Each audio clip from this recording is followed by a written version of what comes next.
everybody. My name is Dave Jackson, and welcome to another Tales from the Backlog Deep Dive, where each week I'm joined by a guest to bring a game out of the backlog, play it, and discuss. Today's game is El Paso Elsewhere, which is a third-person shooter developed and published by Strange Scaffold for contemporary consoles, no Switch, sorry Switch owners, and PC in 2023. Before we get into it, a few quick things. First of all, if this is your first time here, thank you for stopping by. There will be no spoilers for El Paso Elsewhere for a while. So if you have not played the game, if you don't want to be spoiled, you're safe to stick around until we warn you that spoilers are coming. It will probably be an hour or something like that before we get there.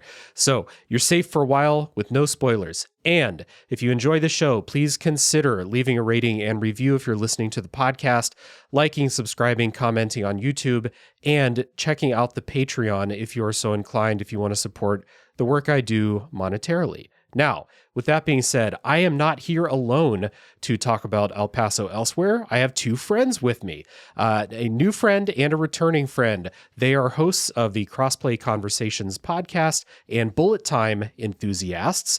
First of all, we have one of the hosts of Left Behind Game Club and a writer for The Gaming Brief. Welcome back to the show, Jacob McCourt. Hi, thanks for having me. Yeah. We do a lot of podcasts around these places, huh? Yeah, between everybody involved in the show, today we have, 4-5 podcasts. There's a lot of podcasting going on. Great to have you back on the show, Jacob. For people who've been here with the show for a while, Jacob was a guest previously on the Metal Gear Rising Revengeance episode 84, if anyone wants to go back and check that one out. But it's good to have you back here. And we are also joined by one of the other hosts of Crossplay Conversations and the host of Lukewarm Games. Welcome to the show for the first time, Luke Lewis. Hello. Thanks so much for having me. Excited to be here. Absolutely. It's great to have you both here. We were going to have Joseph with us, the other host on Crossplay Conversations. Could not be here. Thank you, Jeff Bezos, for that. Shaking my fist up at the clouds. But we have you two here. We're going to have a good discussion today about El Paso Elsewhere. If people don't know what this game is, we have some quick pitches for the top of the show. My quick pitch, I take the easy one. It's the host privilege. It is Max Payne plus vampires. Jacob, how about you? I wrote Xavier Dunn made a very cool spiritual successor to Max Payne 1 and 2. Mm-hmm. There we go. And Luke? I said spooky love story with guns. Yeah. There is. That's the part we're going to really dig into it. People are going to see trailers and stuff, and they're going to be like, oh, yeah, Max Payne, diving, bullet time, shooty, bang, bang. But you may be surprised by where the story goes in this one. So I played this on PC. It took me 9 hours to beat. How about the both of you? I played it on PC as well. I started on Steam Deck. I can make comments about that experience a little bit later. Moved to PC. It took me about 10 and a half hours to beat. I was about 9 as well on PC. Yeah, so pretty consistent, 8, 9, 10 hours, depending on how you blow through it, depending on if you want to try and get all the endings, both of the endings, I suppose. So not a super long game, which is good, I think, for this type of game here. El Paso Elsewhere was directed by Xavier Nelson Jr., who also voices several characters, performs on the rap tracks, wrote the script. There's a lot of involvement by him.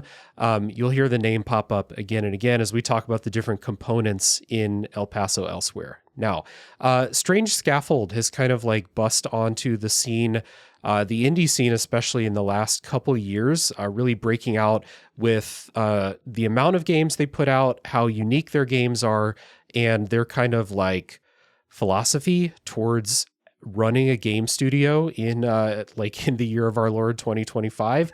So this is the first time I played a Strange Scaffold game before.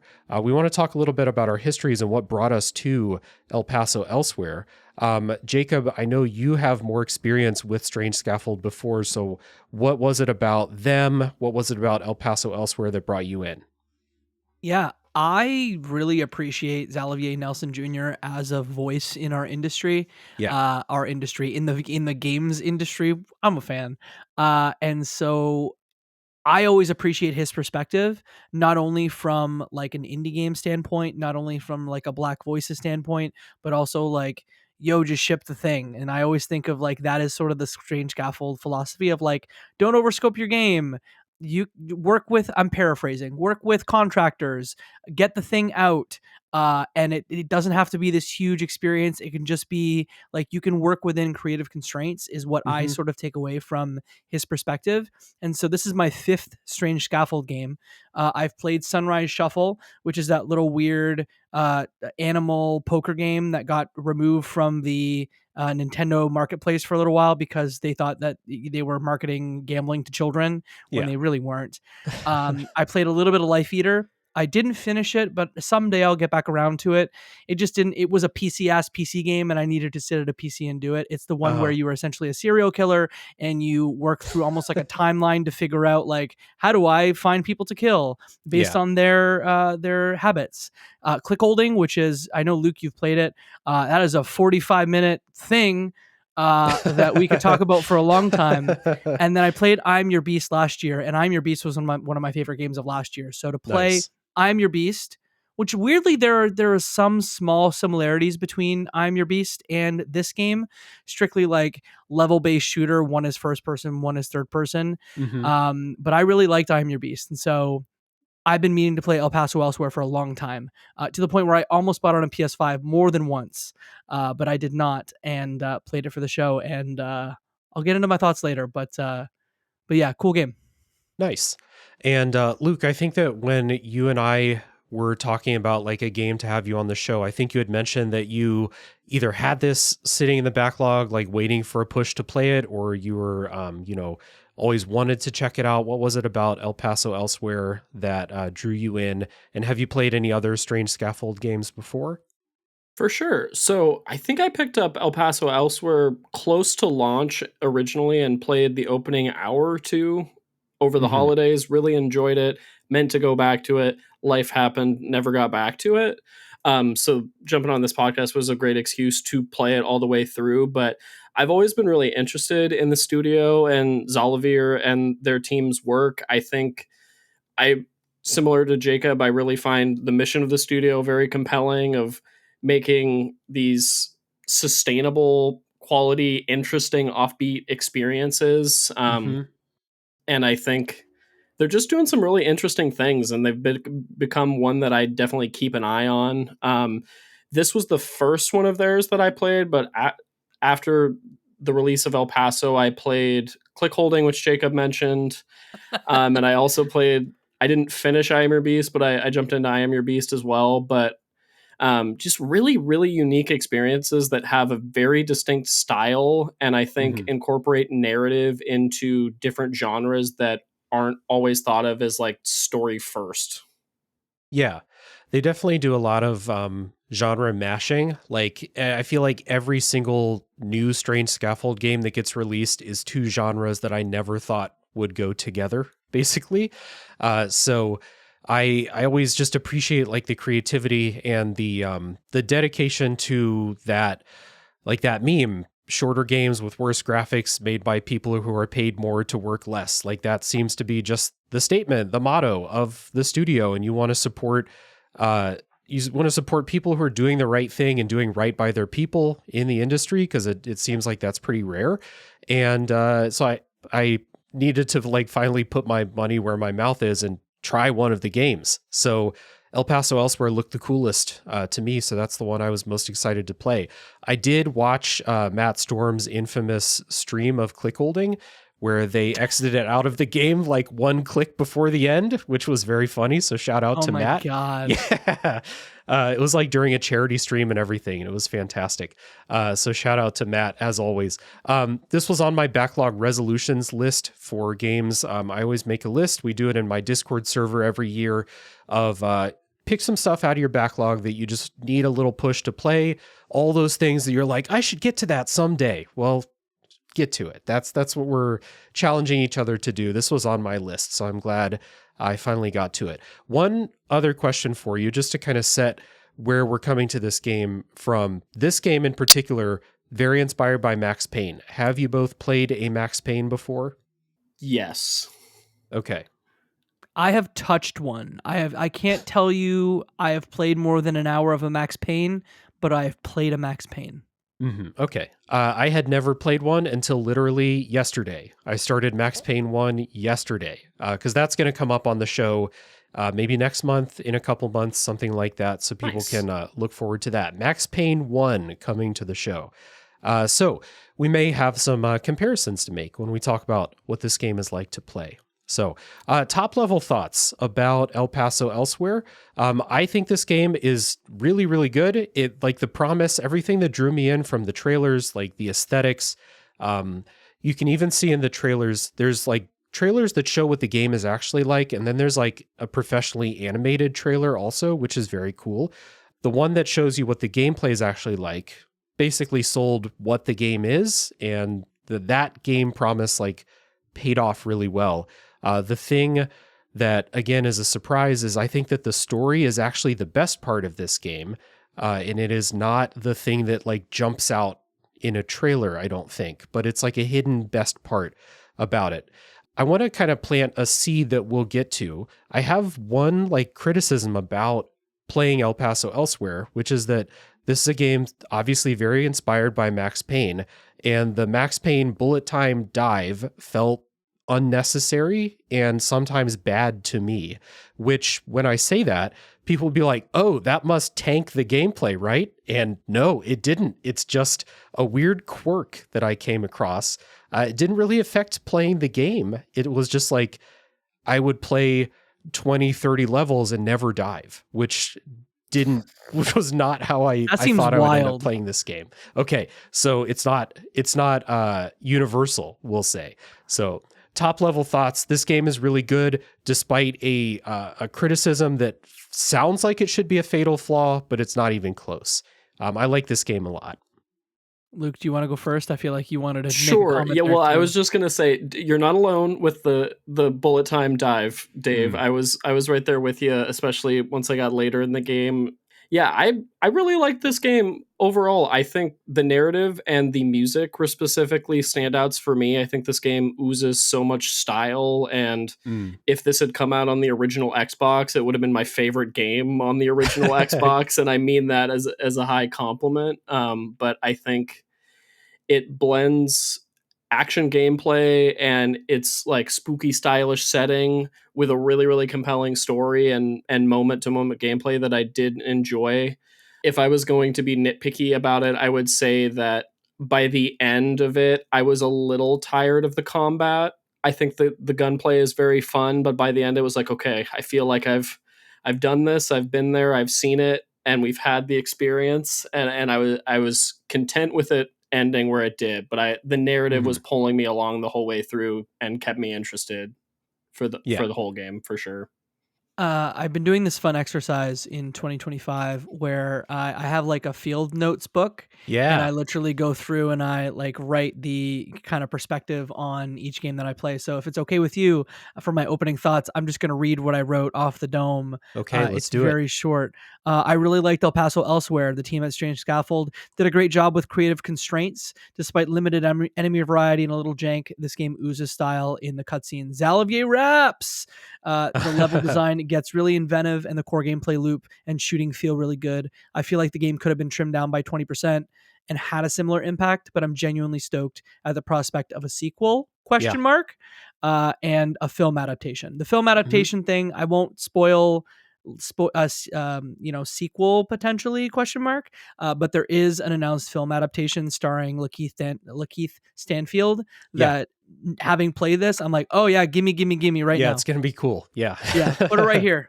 Absolutely, yeah. Okay, well, we have a lot to dig into, so let's listen to a bit of the music. We've already heard plenty of praise for the music already.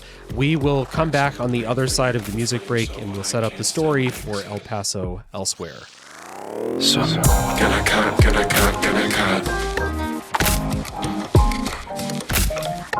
Take a finger pen until it starts like.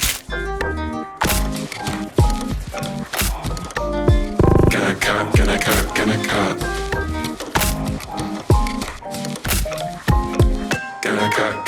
Gonna cut. In El Paso Elsewhere, you play as James Savage. who is a vampire hunter tracking down Draculae, who happens to be his ex-girlfriend. His ex-girlfriend, once known as Janet, is now the vampire queen. Draculae has holed up in a motel in El Paso, Texas, and is doing a ritual that is going to end the world. And that is the very simple story setup. You go in, you're going to go confront and possibly kill your ex-girlfriend, who happens to be the vampire queen. That is a perfect, like, one sentence pitch for what the story is about. I knew this before I started playing, and I was like, that's just a really fucking cool idea for a story. And I didn't know the emotional depths that it would go to, because it has real emotional depths. But like, that premise is just, it's chef kiss to me. Mm-hmm.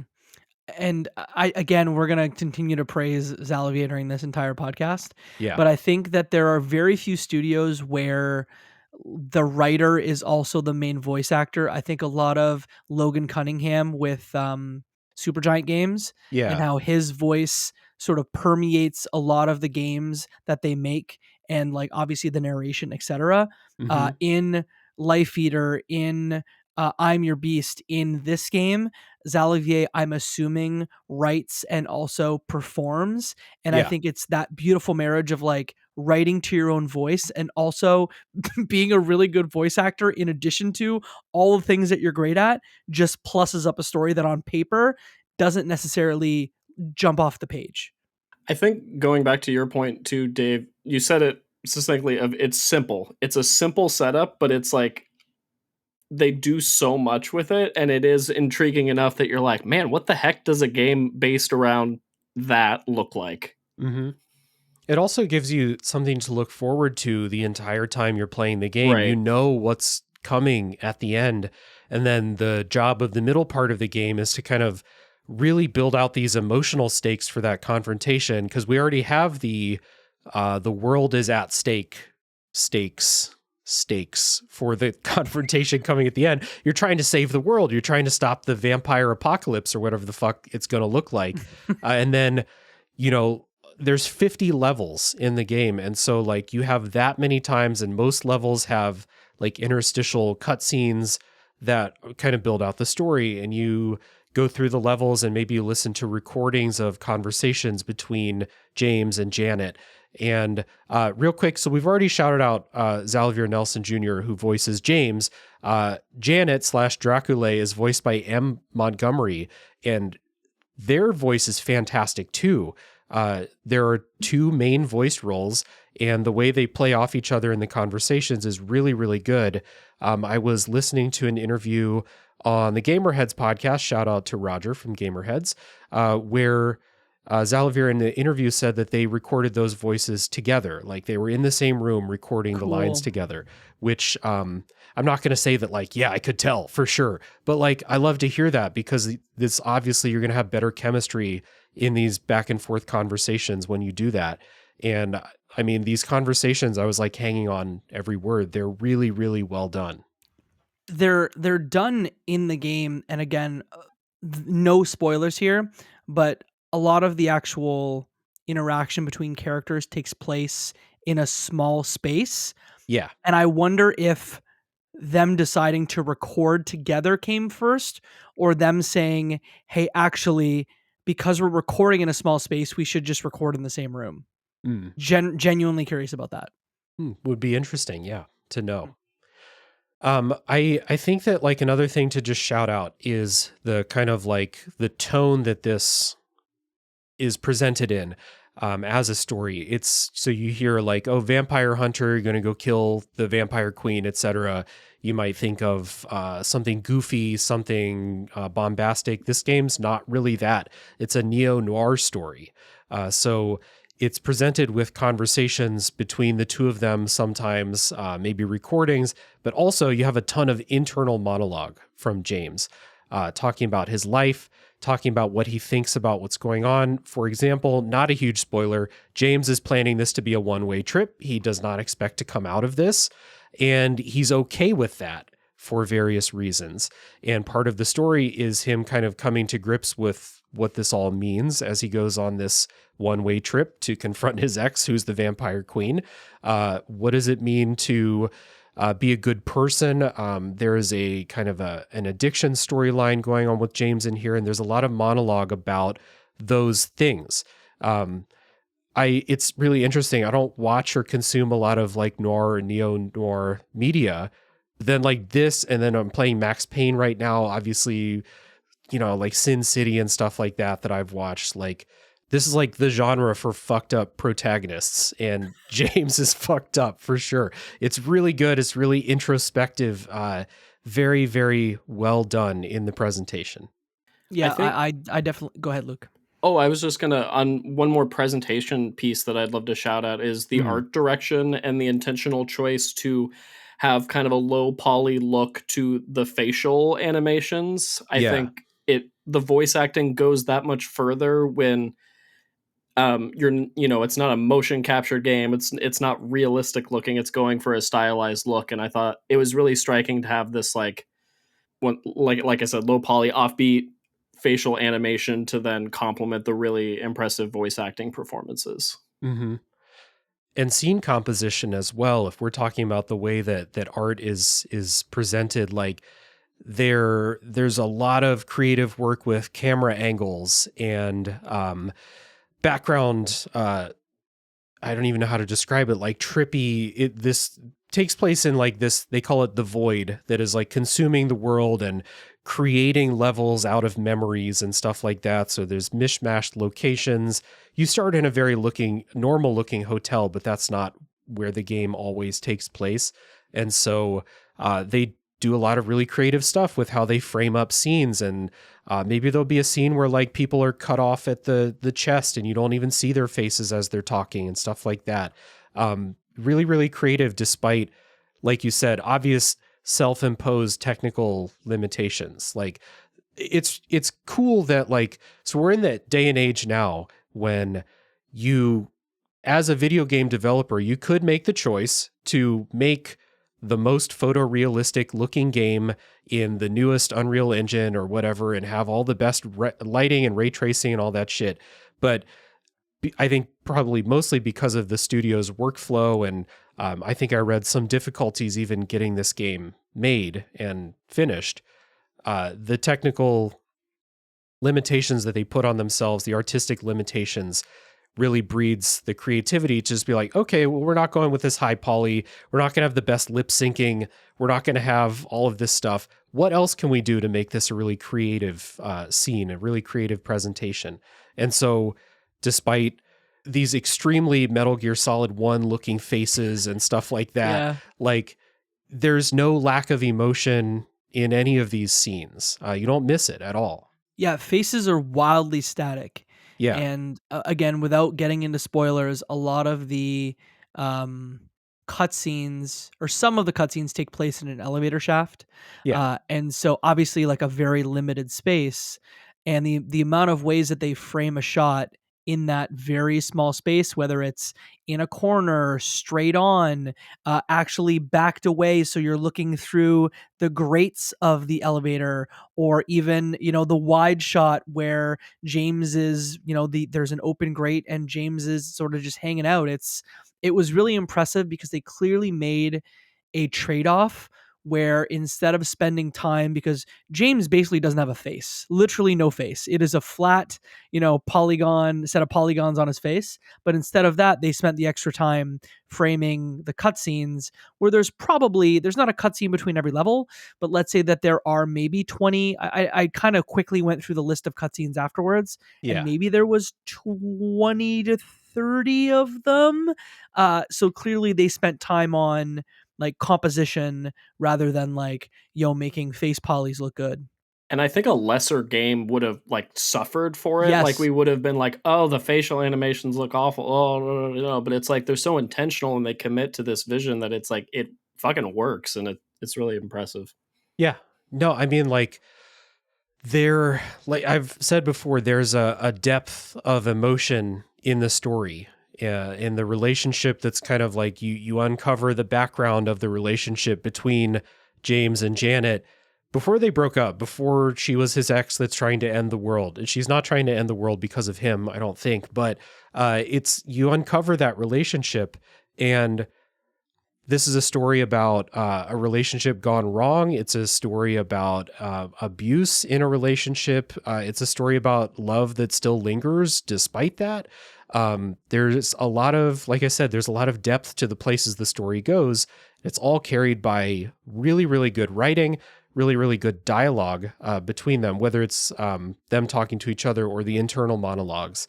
And then, like, when you have a cutscene, despite the lack of flair, we'll say, like, over the top animations or facial expressions or something like that, the voice acting and then the creative scene compositions really help that emotional side of the story, like, get driven home, because the plot of El Paso Elsewhere is very, very straightforward, but the things that you learn along the way about the past are very, very interesting. That's the most important part, in my opinion, is what you learn about the past.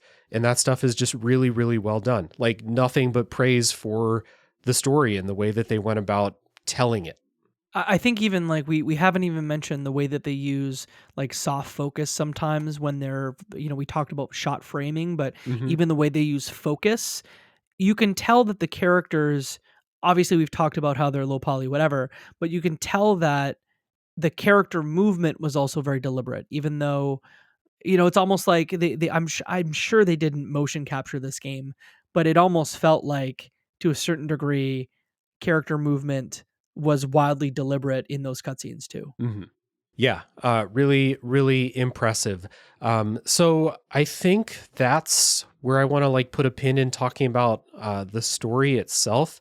But while we're on the subject of presentation, we might as well talk about the music, because that's like the other part of this that we haven't really dug into yet.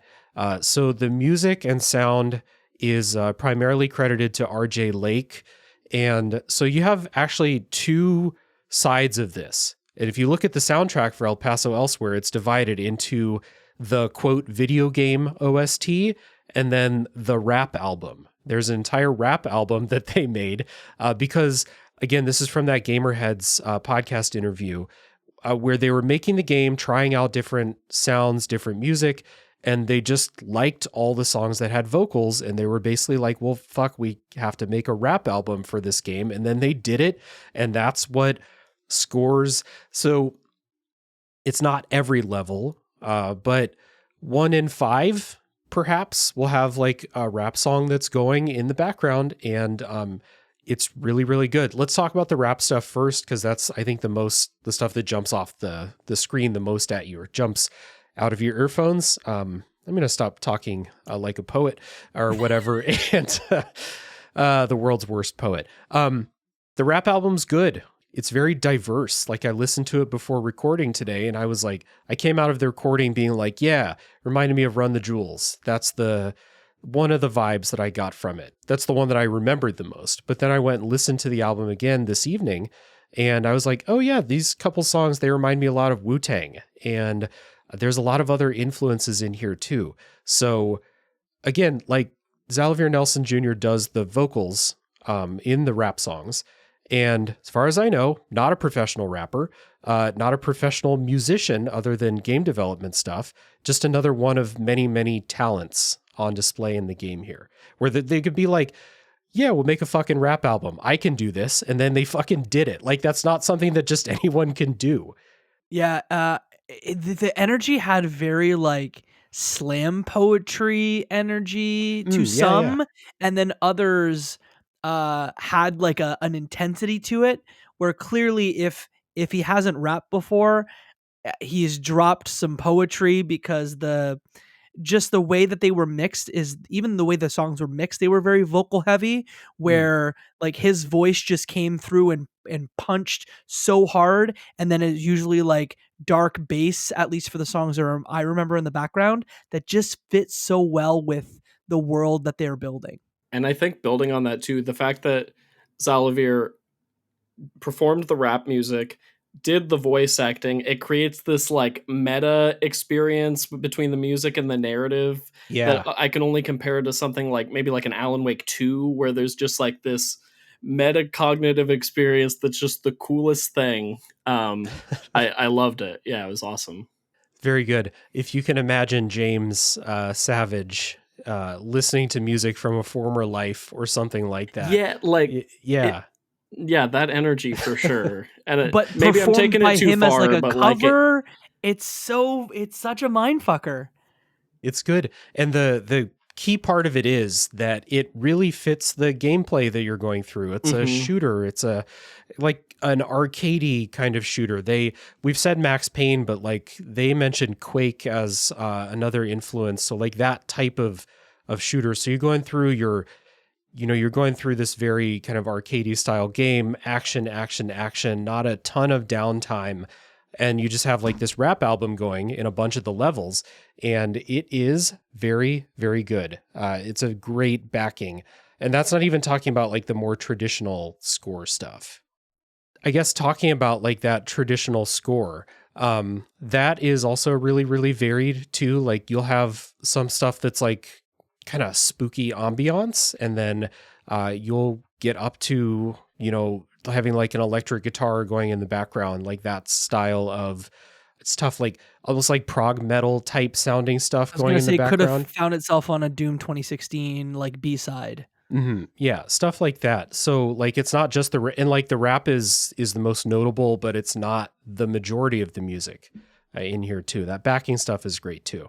Yeah, this was immediately a soundtrack that I would like to own on vinyl upon playing. It was like, this needs to be in the collection. Mm-hmm. And a lot of the tracks were relatively short, and then both for the rap tracks and the like more ambient stuff, which I assumed was just looping. So maybe you'll get like if it is a 2-disc, maybe it's only a 4 LP, because most of these songs are only like a minute or two long.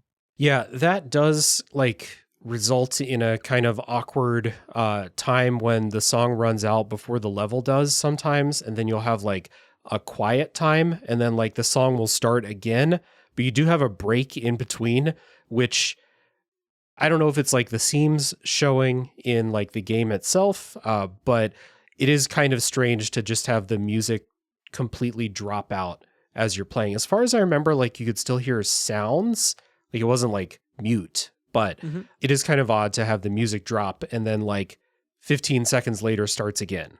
Yeah, they do some also cool things with the audio design too, where like sometimes your gunfire is like muted or muffled to then add to the aesthetic, which I appreciated as well. Usually on the way, again, without spoiling the game itself, but on the way out of a level, you get that more often, and it very much reminded me of like when you're in a high stress situation when you're playing sports and you can just like hear your own heartbeat in your ears. Not the same thing, but that's, as everything was drowned out, that's what I thought of. Yeah, no, that's a great description of it. And it's really effective. It makes that kind of like second half of a level, like the escape portion of it, feel different, as well as like being a little bit harder when you play it. I guess while we're on the subject of the way things sound, the gun sounds are great. Just want to shout that out, as they're very punchy gun sound effects. They sound big and impactful, which is good. Yeah, I was impressed with the variety of weapons too. That's something, only having played the first like hour or two originally, it was like the variety of gunplay available without getting into specifics. There's a variety of options. I'll say that. Yeah. Well, we are trending towards talking about gameplay, so let's make a point to take another music break to share some more of that music with everybody. When we come back from the music break, we will talk about, that's right, bullet time diving and what it's like to play El Paso Elsewhere.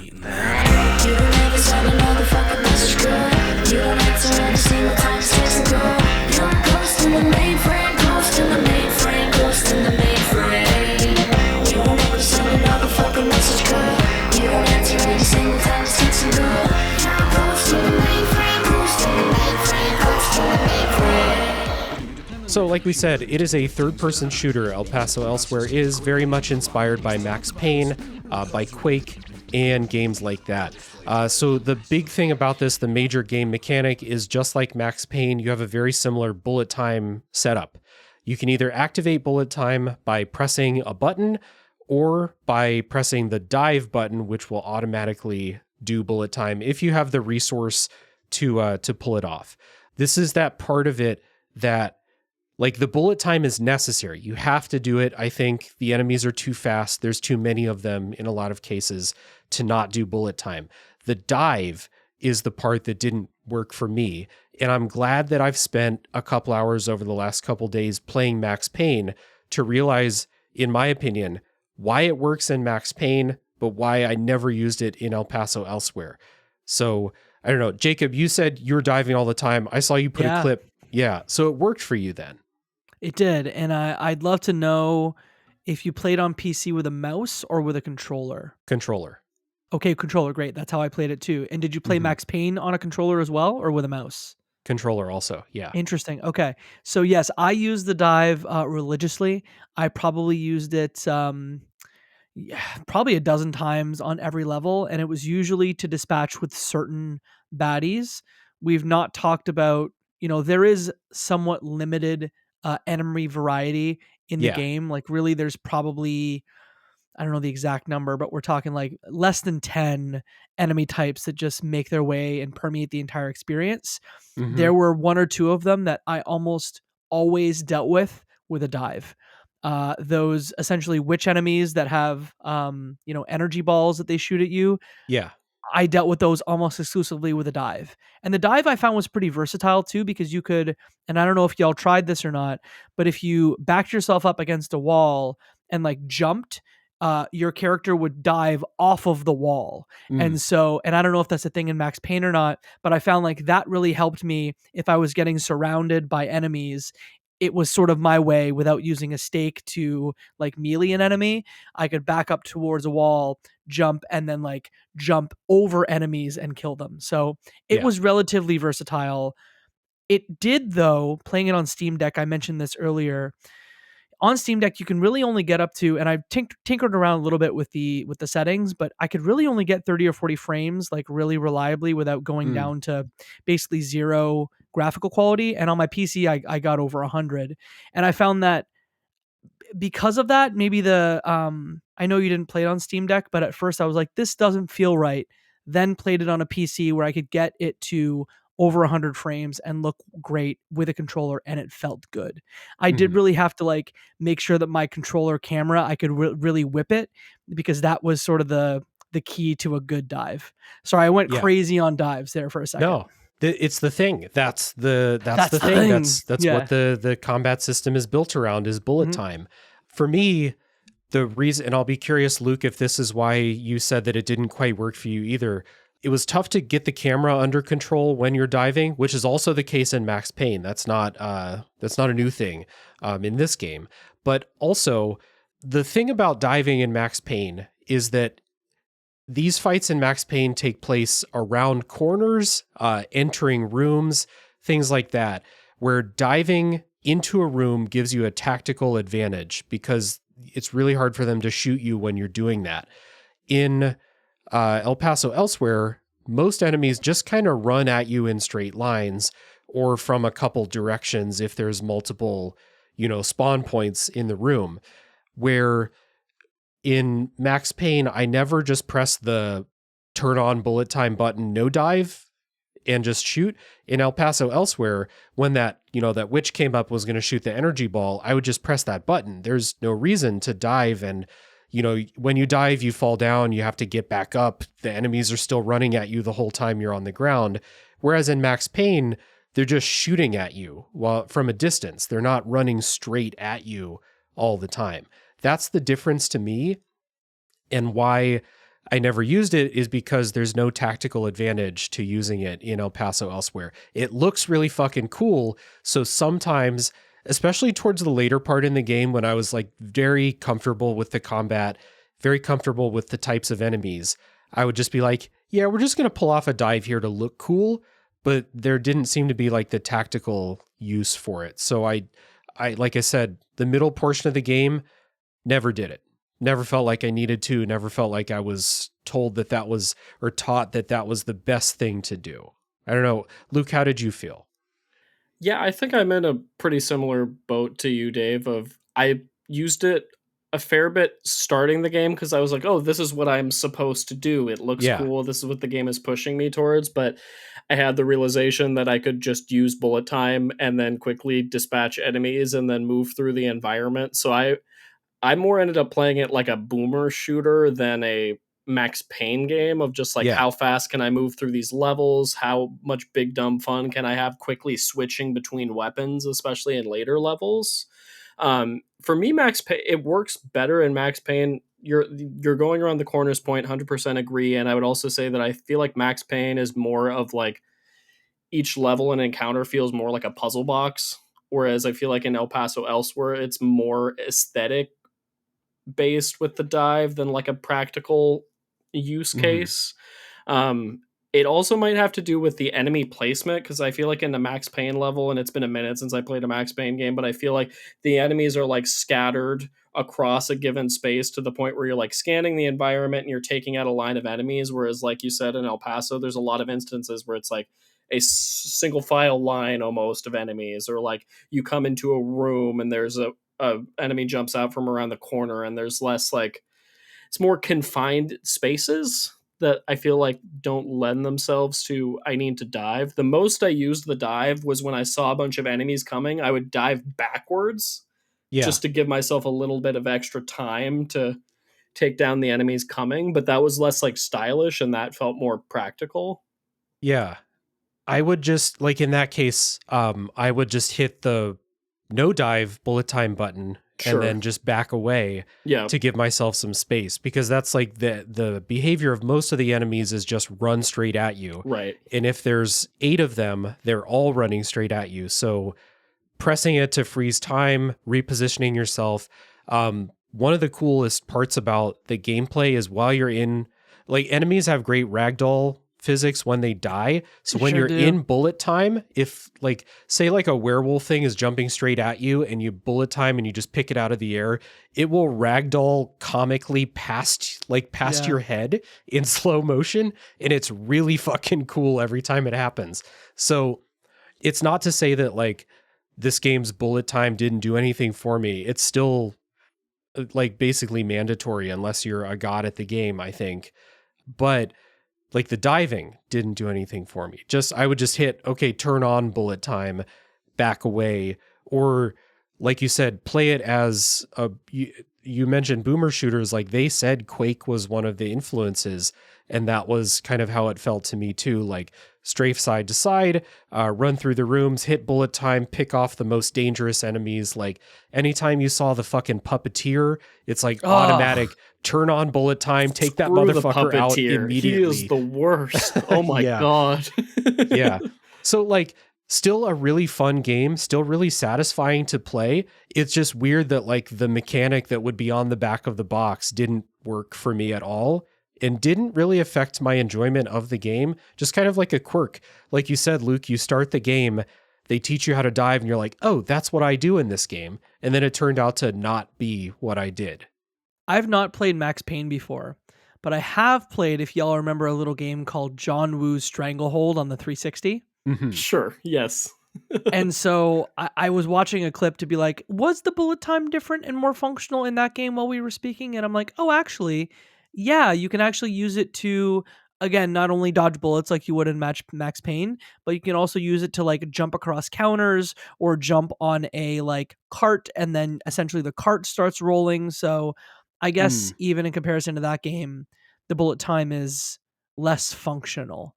And really the thing I didn't do, and this is, dumb to say, but I didn't really separate the slowdown mechanic and the dive, where I didn't use the slowdown mechanic on its own at all. It was dive only. Yeah. Wow. Yeah. So like when one of the most dangerous enemies, like you said, the witches that throw the energy ball. Yep. The one of the things that's like very similar about this and Max Payne is that you're very fragile. Like you can't take a bunch of hits in this game. So maintaining space and using bullet time to take out the most dangerous enemies really quickly is important. So anytime one of those big energy ball throwing witches would spawn, I'd immediately hit bullet time, take them out almost before they're finished with their animation to spawn in. And then I'd be like, okay, the regular vampire enemies, I can take them out in real time. That's fine. But anything like the angels, the fucking puppeteer, those are high priority things. Save your bullet time for those things. Mm-hmm. The other thing about the combat that like didn't quite work for me is there are luckily not that many, but there are boss fights in the game, and I just don't think this game's built for boss fights. They are not too much of a headache to get through, but thinking back on the boss fights in my head, I don't think I really enjoyed any of them. One of them is like a big thing that runs at you that later becomes just a regular enemy, which just figuring out like with this tool set, because again, diving to the side, once the dive is over, I'm on the ground and it's running at me. Like that's not super helpful. So you also have a dodge roll, like separate from the dive, a regular video game dodge roll. So the strategy for me was turn on bullet time, dodge roll out of the way, and then that will put me in a better position. But I never got the hang of like making that feel good or like predictable as to like, do I have any iframes here? How far away do I need to be to avoid attacks, especially in the final boss?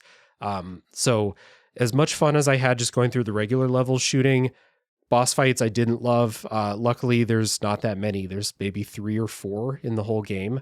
I didn't really discover the dodge or remember the dodge until like you start to get those mini bosses, which are like just those standard like 2 or 3 health bar enemies. And I think I got through the first, 15 or so levels and didn't use the dodge at all. And then realized, I actually can't get close, because with those multi-bar enemies, you have to shoot them, stake them, and then they will swing at you right away. So you have to back away. And I didn't understand why. Why can't my character? Because there's no run button. So essentially, I'm like, well, I don't want to waste my bullet time. Slow down. He'll just catch up to me and hit me. Oh, right, dodge. Dodge is essential. If you don't know dodge, you will die. Yeah. This is a good segue into where the combat stopped being fun momentarily and became a bit frustrating for me. I made it, I would say, like, I was at this point like 30 or 40 levels into the game, versed in the combat, had a good understanding of things.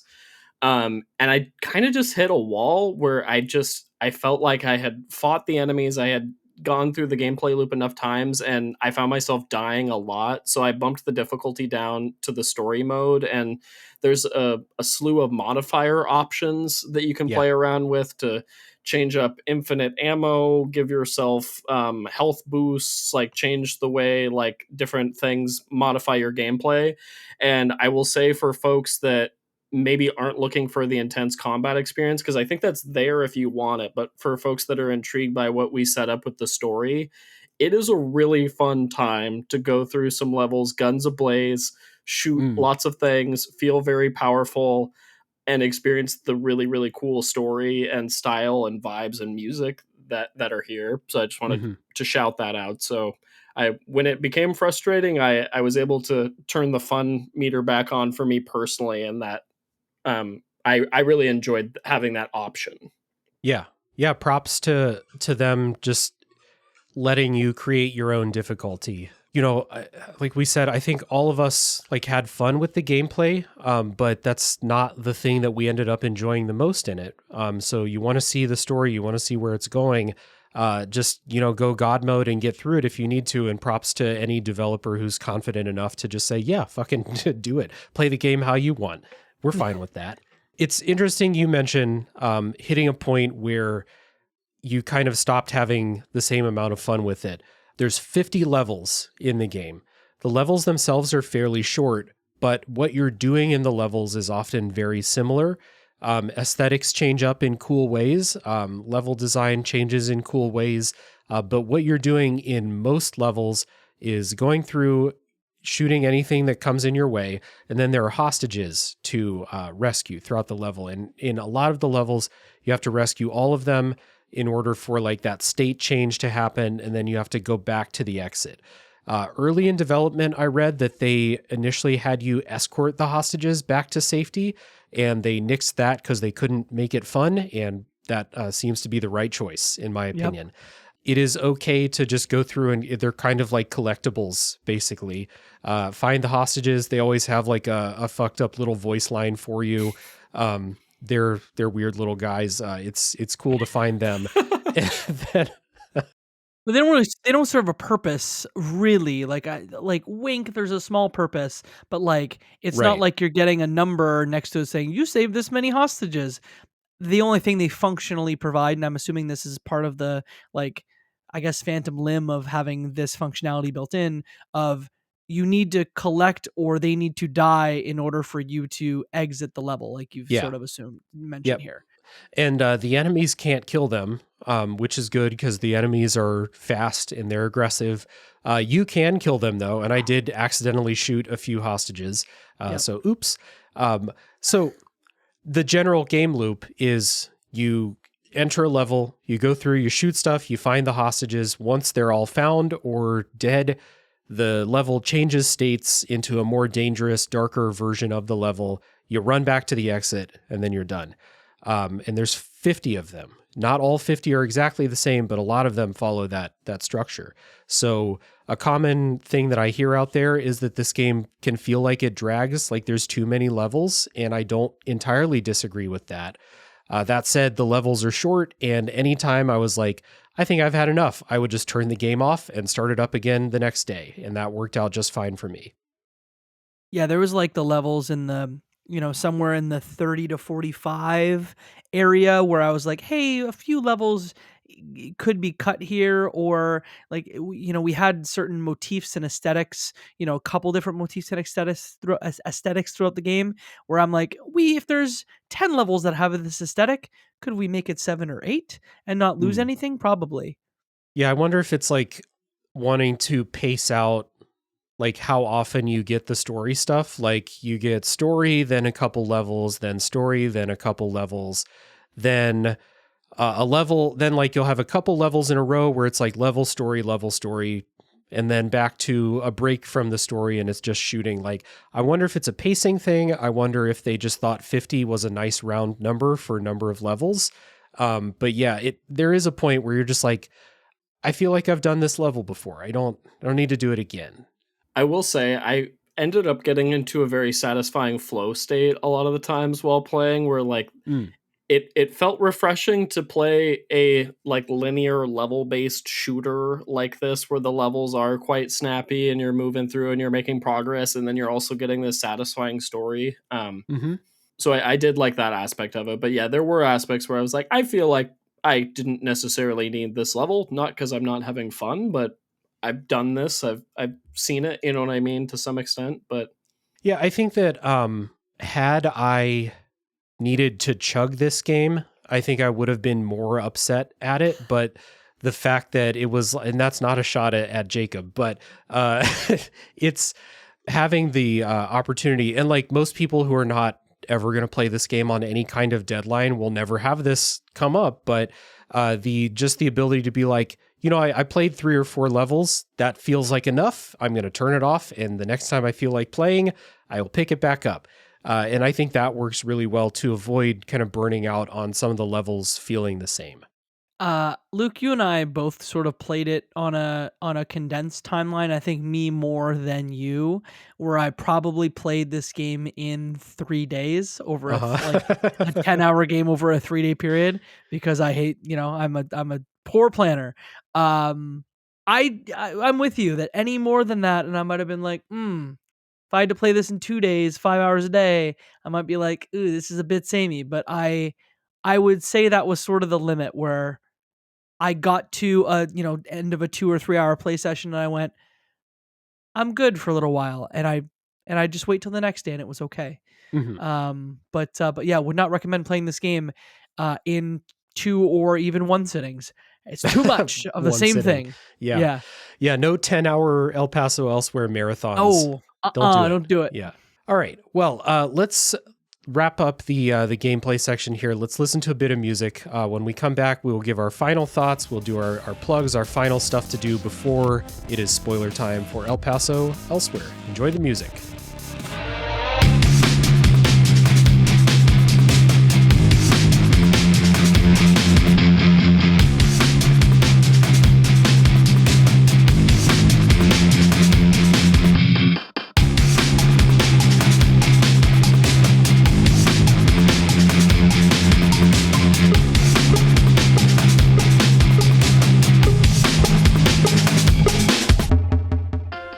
right, in this section, we always started out by giving final thoughts about the game and answering the question, who would you recommend play the game? Luke, I will throw it to you first. Final thoughts, who do you think should play El Paso Elsewhere?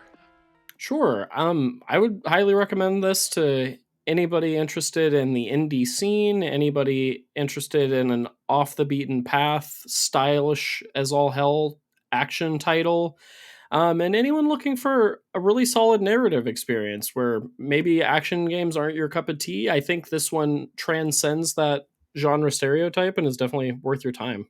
Also a good spooky season one, I would say, too, if you're looking for Yeah, it's not like a scary game, but it's a very horror vibesy game for sure. In a similar way that like Medieval or something, you know what I mean? It's just like Halloween monsters and different things and atmosphere. Like, I think it'd be a fun October game. Yeah, for sure. Jacob, how about you? Yeah, Luke, you made a comment about this being like the best Xbox game that could have came out. I, for some reason, think a lot about titles like Dead to Rights Retribution in my life and how I just want more games to have that vibe of clear creative constraints. They're doing a specific thing. And I think that if you want a game that harkens back to those games but is better, El Paso Elsewhere is a good title. And if you're curious about Strange Scaffold, I mean, one of the most anticipated games for me this year is the Teenage Mutant Ninja Turtles game that they are working on. They just get the wildest, coolest games. Even they have a match 3 game coming out as well later this year because of course. So if you're curious about their back catalog, I would say El Paso Elsewhere, I Am Your Beast is probably the best place to start. And after having played El Paso, I'd probably just nudge it a little bit over I Am Your Beast. But it's really like, hey, do you like level-based first-person shooters or do you like vibesy third-person shooters? It's a cool game, and I want more people to play it. Yeah, I agree. It's an easy recommendation for me. I think it's really good. When talking about the gameplay, especially, there was stuff to critique as far as like the experience of it, but again, even if the gameplay didn't end up being what I thought it was going to be, it still ended up being really fun and satisfying to play.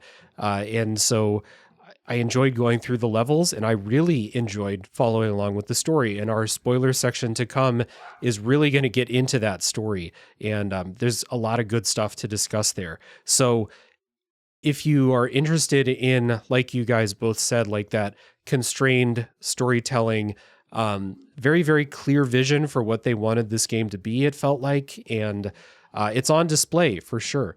And Strange Scaffold is just a really interesting, they're a really interesting developer. They seem to make the games that they want to make. I don't feel like I see them trying to latch on to trends. Like, if they were latching on to trends, they wouldn't make a fucking match 3 Metroidvania in 2025. Like, they're making the games that they want to make, and we all want to support that. Like, I think that we all want, anyone who likes this show and is at an hour into this episode wants to support people following their artistic passions like that. And one of the best ways to show them support for that is to buy their games and try them out. So El Paso Elsewhere is a great place to start if you're curious about like the artistic vision behind the studio, I think, too.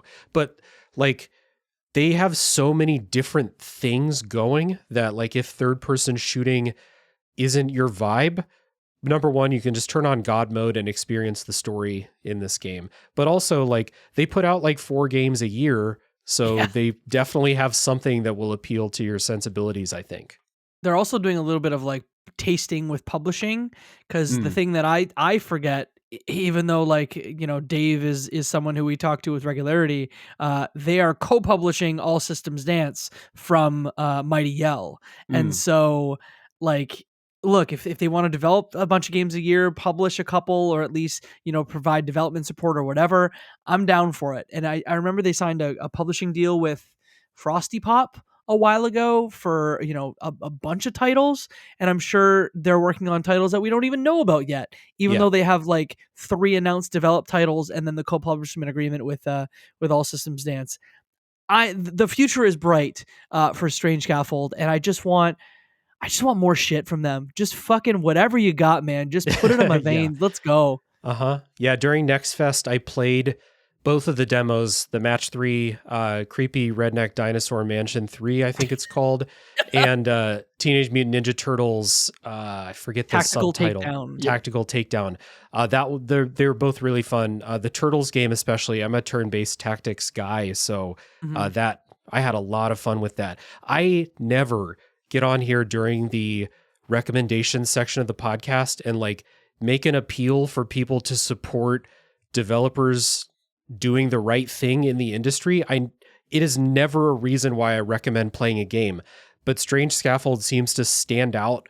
And it's shitty that they stand out like this because they shouldn't stand out. This should be how everyone treats their employees, but it is unfortunate, but they do stand out. So if you want to support developers doing the right thing, their games tend to be short. They tend to be cheap. Support what they're doing. Like I said, they make so many games and they wildly shift genres every new thing they make. You're going to find something you like, even if a Max Payne like is not what you're looking for, especially. So, but to wrap it all back to this game is really good. The story is fantastic. The gameplay is fun. The aesthetics are a treat. It is just a wonderful game, despite criticisms that I had. So, let's do our housekeeping before we get into spoilers. Now, we have a lot of projects between all of us here.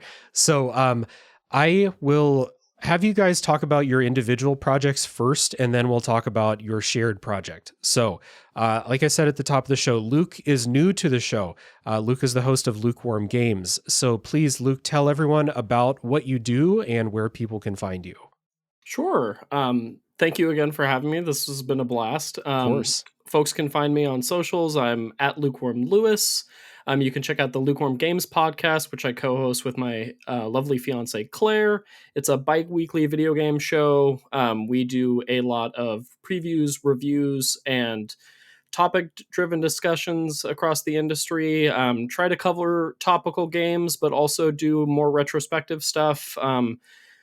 As of this recording, you can check out our retrospective series on The Last of Us Part 2, coinciding with Season 2 of the HBO show, which we also did weekly breakdowns for. So we try to switch things up, but always around games and pop culture stuff.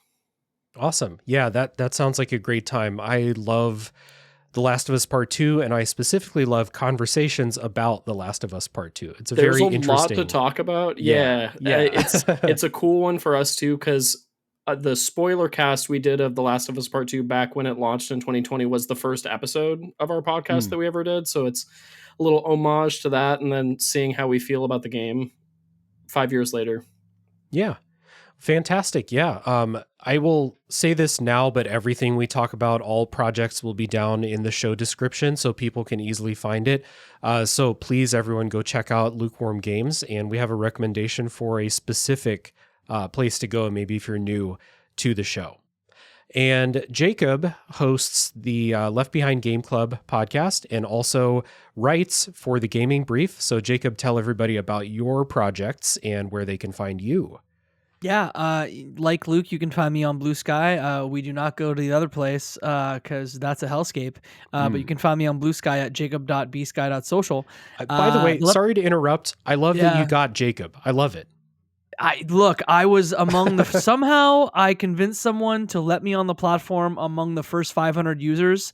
I filled out the form and they just let me in. And so I got Jacob, and it's, we were fighting about what will be the thing. Will it be co-host or Mastodon or Blue Sky or Threads or whatever the hell? Yeah.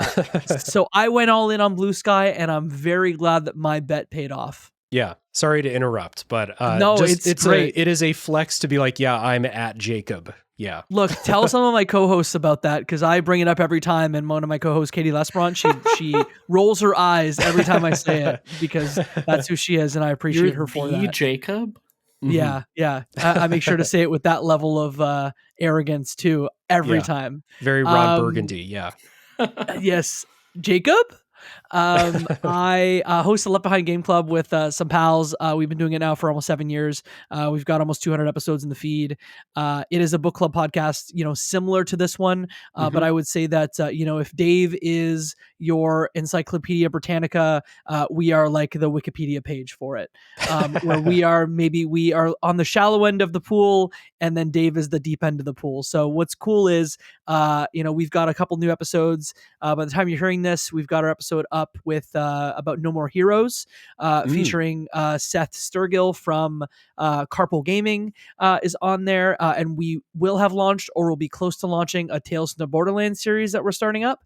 And so I would say just grab a game you like in the feed and jump in, and it's a good place to kind of see if you're a fan of this show. The difference is I would always come to Dave first because he goes deep, but if you're looking for more, there's a little bit more in our feed. I would disagree with that. I love the conversation on Left Behind Game Club. I mean, I agree with all praise heaped towards me, but I disagree that always. Left Behind Game Club is lesser. I have had you on the show before. I've had Katie on the show before. Flora's been on the show a couple times now by this point. So great voices over on Left Behind Game Club. And I've been on Left Behind Game Club several times at this point too. So I love the show. I wouldn't keep inviting all of you on if I didn't like what you were doing or like you as people. But yeah, I enjoy the show quite a bit. So don't put yourself down. It's very worthy listening for sure. Yeah, you've been on a couple. You've been on, we did our PAX East Mega Show for 2024. You're on that. You were on, I uploaded the panel that we were on together in that feed, so you're there. You were on our Final Fantasy 16 shows. Yeah. It's a two-parter. And so maybe that's a good place to start, is our Final Fantasy 16 two-parter, because Dave is on that one. Yeah, if you want to hear me be... pretty critical of a game, Final Fantasy 16 is a place to go find that. So yeah. And then the gaming brief, tell people about that. Yeah, I just I review games on that website. They are 100% Canadian video game reviews. You see that a lot at the grocery store these days. Eep. But got a lot of cool reviews on there. So if you're into indie games, I'm reviewing a bunch of them. So check it out, gamingbrief.ca. Nice. Yeah. New indie game releases, lots of stuff going through there, and always worth your time to read those. So we have Lukewarm Games, we have Left Behind Game Club, we have the Gaming Brief, and we have the show that you do together. We have Crossplay Conversations, which I have also guested on before. So tell people about Crossplay Conversations and what you're bringing on that show, because it is different from the other stuff. Yeah, it's funny. We've been friends for, Joseph Hooper, Luke, and myself for many years now. And, Luke had been trying, he's like, what if the three of us did like a Megazord of like indie gaming podcast where we all do one separately, where we're not like talking about indie games, but we love indie games. What if we made a podcast that like is not exclusively about indie games, but we end up talking about them a whole lot? It is like three pals that talk about indie games for the most part. I love the show. Luke, what do you love about Crossplay Conversations? I think you touched on some really good things. I like that we can... we have a place when like major things happen in the industry, we have a place to talk about them, whether that's the current release, whether that's crazy news story, whether that's a big recent event or press conference or showcase. That's where we go to unpack it. So we've taken our gaming group chat and put it in podcast form. So if you want to hear three friends chop it up about things we're excited or angry or informed on, that's Crossplay in a nutshell. Yeah.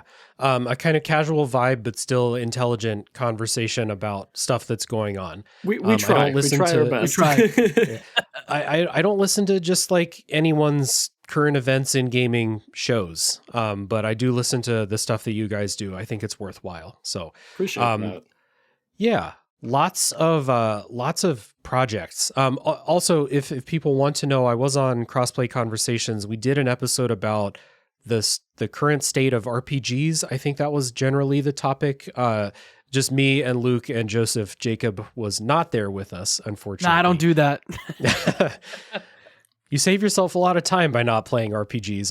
I'll say that at least. So yeah, I'm playing Persona 4 Golden right now, so I understand and I feel you. Yeah. So lots of stuff to check out. Lukewarm Games, Left Behind Game Club, The Gaming Brief, and Crossplay Conversations. And yeah, you may have already heard ads for Crossplay Conversations on the show before, so go check it out. Down in the show notes, there will be stuff, links for you to click. You don't have to remember those links that people said. Just go click. As I'm talking about myself, as the music is playing us out of the non-spoiler part here, go check out those projects and support the work that Jacob and Luke and Joseph are doing. So for this show, once again, if you'd like to support monetarily, patreon.com/realdavejackson is the place for that. Everybody who pays on Patreon as little as $2 per month gets to vote on games that I do on the show. I mentioned Max Payne as an upcoming episode that won a Patreon poll. That's the reason I'm playing Max Payne, is because it won a poll. So that's something that everyone can do. And as the tiers go up, there are more and more treats. Ratings and reviews, liking, commenting, subscribing, whether it's podcast or on YouTube. That's really helpful for discovery, help people find the show. And last but not least, you can join my Discord server, which is a lively and friendly group of people who love to talk about video games. And we had some good conversations about El Paso Elsewhere as I was playing. And I hope we have more conversations about it as this episode comes out and people listen and take it in. So lots of things to do if you want to support the work that all of us do. But I'm going to give you time to go click down on those links and explore. We're going to listen to some music. And when we come back, it will be full spoiler time for El Paso Elsewhere.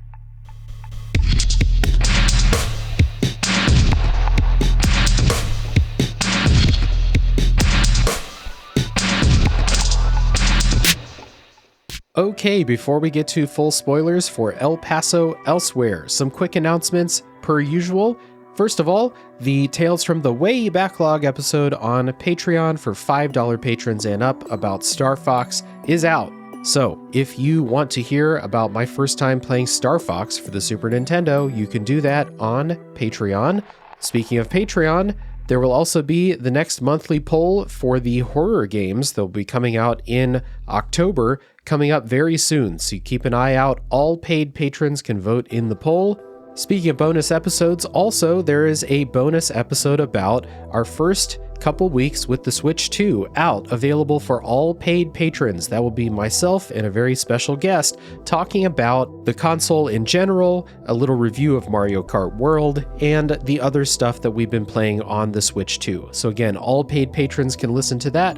Be on the lookout. Paid patrons such as the wonderful people who support the show. Big thank you to Chris Nelson, the Top 3 Podcast crew, Zulgeek, Chris Copleen, Eric Guess, Rick Firestone, Nick Ficori, Jill, Soccer, Cupcake, Kyle, Christian S., Matt aka Stormageddon, JD, Doug Leaf, Jason Emery, Brian Skirsha, Jenny E., Marcus O'Neill, Stefan, Drellish, Rob Smith, Rigamort, Silcanet, Ashton Ruby, Levi, John E., and many more. Thank you all very much. Patreon support is a real help both financially and it just makes me feel good. So if you'd like to join them, you can do so at patreon.com/realdavejackson.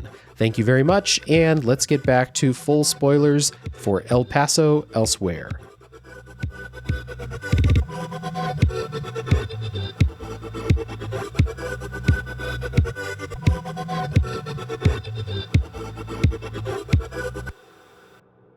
All right, we're back. It is full spoiler time for El Paso Elsewhere, and as I always say, we are not going to walk in a linear order through the story. As Jacob said in the break there, this game is more about exploration of themes and taking in vibes. So I've kind of broken it up by theme, and we will kind of just have a loosely structured conversation, starting with one of the things that I thought was very cool, and not to say it was unexpected, but it wasn't what I thought was going to happen, if that makes... I just defined the word unexpected, but here we are. This is a mission to kill a monster. This is a mission to kill the vampire queen that's going to end the world. But along the way that they humanize Janet, who is now Draculae, is... I stopped rolling the R. Apologies. the way that she is humanized as you go through the story is really, really good. And I think that's one of the parts where I started to like key in and be like, oh, this story's good. Like, this is a good story. The writing is good. The characters are good. She's not just a monster who's always been a monster. I mean, she has been a monster in some ways, but like, she was a human with very real human emotions and experiences. And you learn about those too. I thought this was great.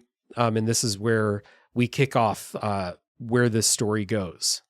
The most so we haven't explicitly mentioned this, that there are, I know you had a note in your notes here about Pill Cop, which we should talk about. Oh yeah, I forgot to talk about Pill Cop. Never forget. But there's there are projectors throughout the environment, and there are radios too. But the projectors essentially tell the story or add context to the relationship for the most part between, James and Janet. And the most evocative and memorable moment was a what seemed like an innocuous exchange between the two of them, where Janet basically just asks him, just call me Draculae. And Yeah. James just says Draculae. And she just likes the way that sounds. And that, to me, I don't know if it was performance or simplicity or the fact that it came later in the game, but that was such a wildly evocative, like, moment for me. I loved it. I absolutely loved it because it did so much with so little. I think I wrote this wrong in the notes. I'm pretty sure she was always a vampire, like from the start of their relationship. Am I right there? Like, in your I understanding? think so. Yeah. Okay, yeah. But the thing that kind of changes during the course of their relationship is she's very like self-conscious and like doesn't know who or what she is anymore, kind of at like the beginning of the story that they tell. So she's like really scared of what she is and what she's capable of. And she, there's a conversation where she asks like, am I a monster? How do you see me? Like, do you think that I'm still a human? Am I a monster? What am I? And then eventually you get to that point that Jacob mentioned where she's like, nah, call me Draculae. I like that. And the kind of process of going through that is really good. Yeah, it feels like an underlying theme of their relationship throughout the game of like, she's a vampire. That means she's evil, right? And I think it feels like James is having this internal struggle throughout the relationship. So then when she finally like starts feeding and having all these things, it's like it's an interesting struggle to watch their love story unfold that I found very compelling. Yeah, the way that once she fully embraces what she is, we'll say, the way that she starts to manipulate James, abuse him emotionally. One thing I think is really great is that the way I structured this sentence is terrible, but something I think is great is that this is a story about an abusive relationship where she is this all-powerful fucking vampire queen, but she never physically harms James, and that causes a ton of like emotional conflict within him that he's going to go kill her. That's his goal, is to go kill her. But there's this part of his brain that's like poisoning him, saying like, she never touched you, man. Like, she's, not to say she's innocent with a capital I, but like she never physically harmed him. And so he has this guilt about killing his abuser because she never physically touched him. There's some very fucked up emotional and mental abuse that is like played out in a couple of like recollections that James has. But the fact that that's like this line that he's like, well, at least she never crossed this line, when all the other lines and ways that she crossed the other ones are so fucked up, that the fact that she didn't cross that physical line seems to mean a lot in his head, which is really good, because you're hearing this internal monologue about like this struggle that he's having about this mission that he's on now. And I just really like the way that was explored. And I love the way that she'll continually pop up throughout the game and their little exchanges, and they become more and more frequent towards the end of the game. I just thought it was so interesting, and it was such an interesting play on like running into your ex at a bar or something, but it was like the casual nature of their conversations when they're talking about these like gigantic things and these big themes of life and death and love. I just thought it was really cool. For a long time, I thought that James was just doing the moral thing, which was like, if you think about the start of the game, it is, I am going to kill the queen of the vampires because she wants to end the world. Hmm. And I know we're going to touch on addiction a little bit later, but I just thought that that was an addict who had a very black and white morality system that was like, I only have this much mental capacity, or this much mental capacity is the wrong word, this much space in my brain for morality. And my Mm. morality is black or white. And it is, she is evil, I will kill her. But it was so not what I was expecting for the game to become. Like, obviously we knew up front that it was, that they had a relationship, but we didn't know how deep it went. Yeah. I thought at first, I was like, oh, she's just like someone who got bit and then she became bad, instead of like she was actually just bad the whole time and it just got worse. Yeah, she was manipulative and abusive, and the threat of her being a very powerful vampire is always there, which is part of the way that she's able to be so manipulative. But it's not, I'm going to go take down my ex because she's out of her mind. She's a literal monster with Yep. no capacity for thinking anymore. Those scenes, I'm glad you brought those up. Those scenes where Janet shows up and they kind of chat as they're riding down the elevator, or maybe as James enters like the first room of the next level or something. They're very calm chats. They're both very kind of resigned to this showdown that's coming up. And Janet's like, she's kind of doing that like villain thing where she's like, I'll see you at the end of the game. I'm just going to kind of watch you now, even though I could start you. We could fight right here, right now, but I'm just going to watch you sometimes. Sometimes we're going to chat about the nature of what's happening between us here right now. It's just interesting. Like when you hear that elevator pitch of, my ex-girlfriend is the queen of the vampires, I'm going to go kill her because she's going to end the world. You get this picture of a much shallower character that Janet ends up being. And just going through all of that is really great. I love those stories about the time when they were together. Like the good dog story is the one that's like really like, oh man, she's really using this power to just be the worst person to someone that she supposedly loves. And like, I'm not going to get too much into real world comparisons because I don't have that experience and I don't want to say something that's not true, but it doesn't seem too far-fetched to say that this is something that someone would do.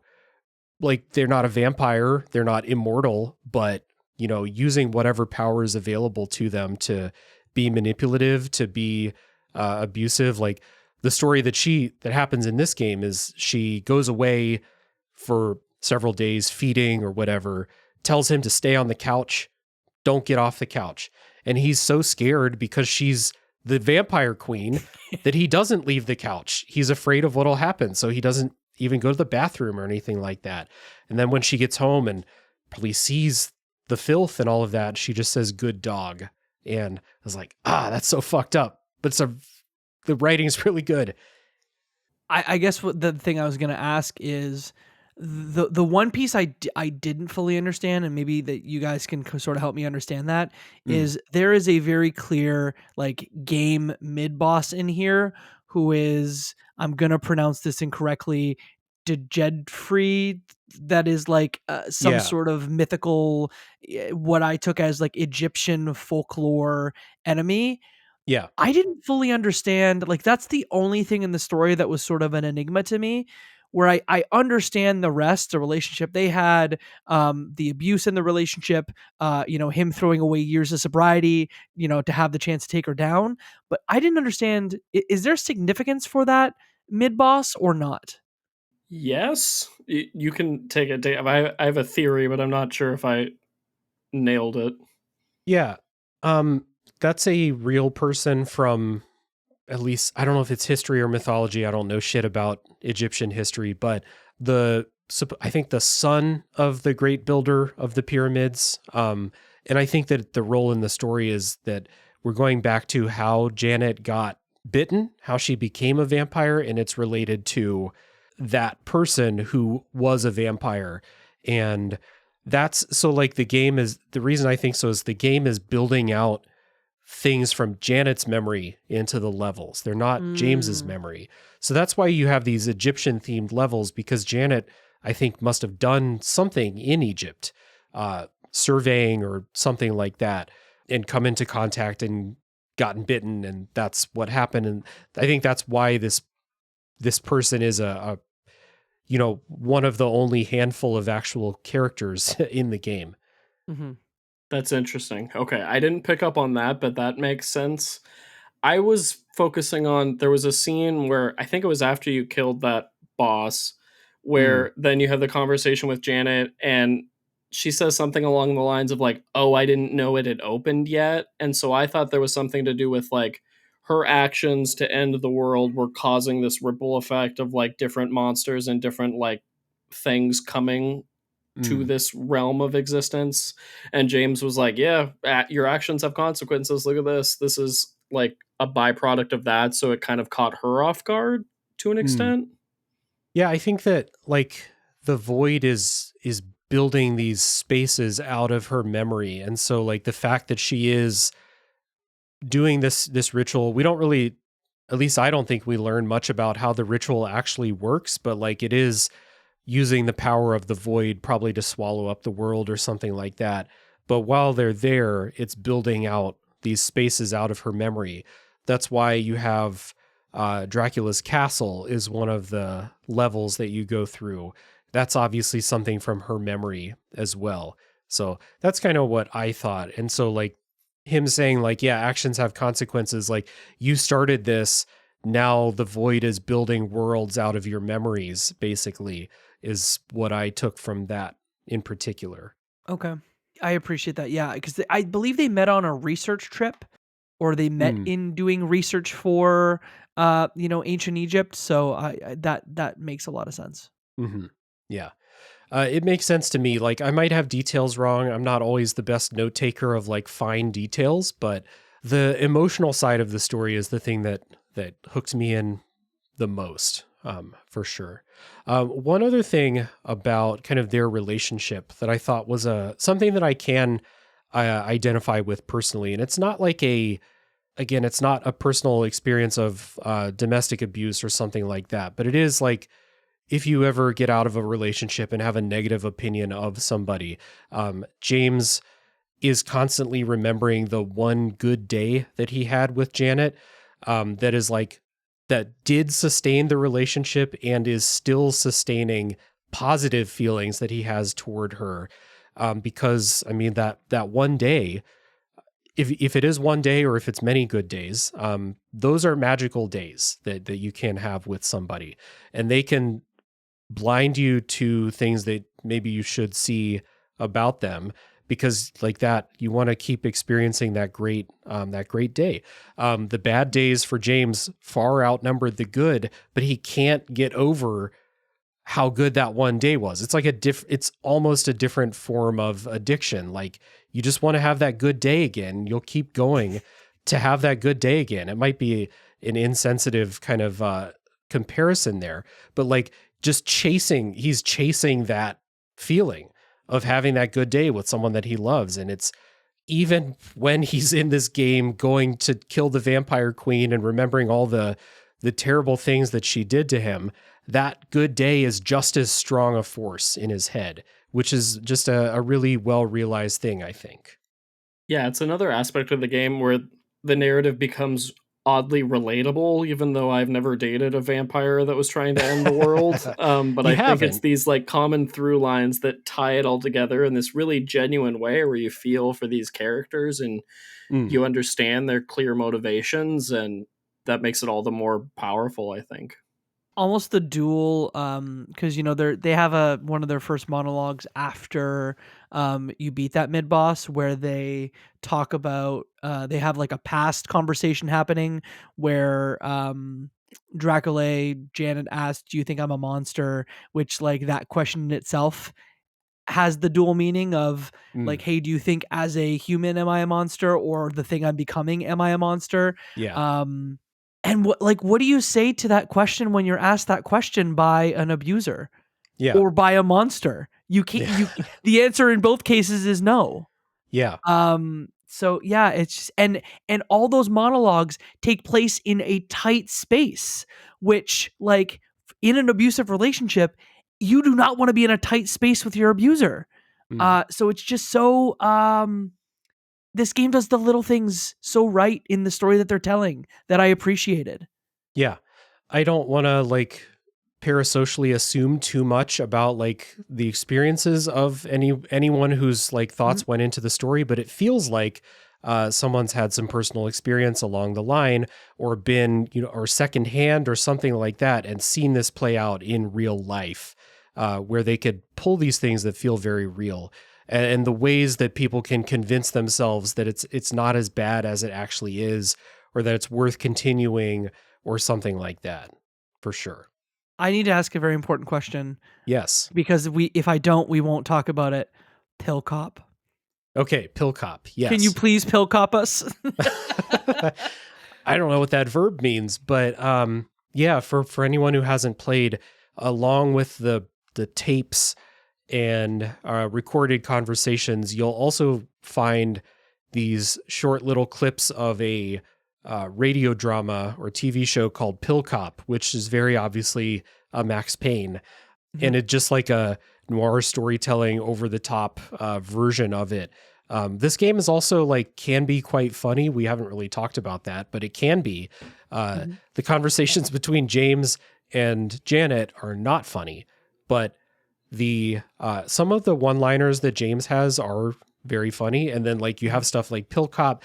There's a true crime podcast ripoff, like spoof, that's very much like, it's parody 100%, but you have listened to that show before, or you've been exposed to it.